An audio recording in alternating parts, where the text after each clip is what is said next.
السلام علیکم ninth class آج ہم پہلا سبق ہجرت نبوی صلی اللہ علیہ وسلم کے مصنف کے متعلق پڑھیں گے۔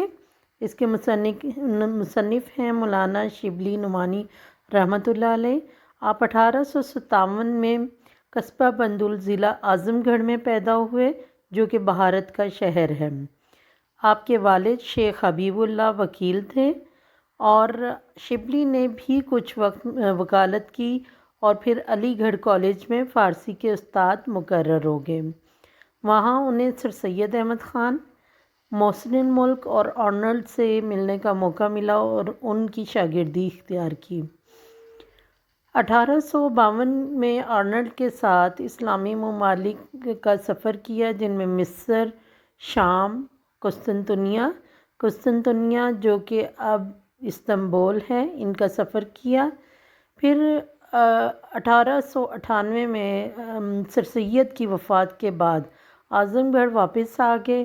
حیدرآباد دکن میں انہوں نے دائرۃ المعارف قائم کیا اور انہی کی وجہ سے دارالمصنفین قائم ہوا جو کہ انہوں نے اعظم گڑھ میں قائم کیا۔ پھر لکھنؤ میں انہوں نے ندوۃ العلماء کا قیام کیا جو کہ ایک مدرسہ، اسلامی مدرسہ تھا، ٹھیک ہے۔ اس کے بعد شبلی جو تھے شاعر بھی تھے لیکن زیادہ تر انہوں نے نثر نگاری کی یعنی مضامین لکھے۔ شبلی کے بہت سے انداز ہیں، متنوع موضوعات ہیں جن پر انہوں نے لکھا: تاریخ، تنقید، سوانح، سیرت، تذکرہ، ادب، معاشرت، عقائد، تصوف اور سیاست پر انہوں نے قلم اٹھایا۔ ان کے اسلوب بیان کی خوبیوں میں جوش بیان، ایجاز و اختصار، روانی و برجستگی، محققانہ انداز اور غنائیت اور شعریت قابل ذکر ہے۔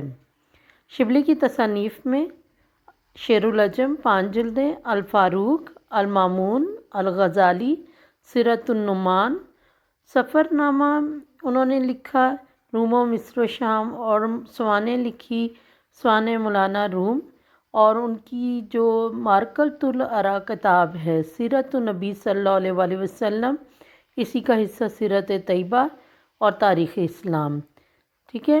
اور انہوں نے وفات پائی 18 نومبر 1914 میں۔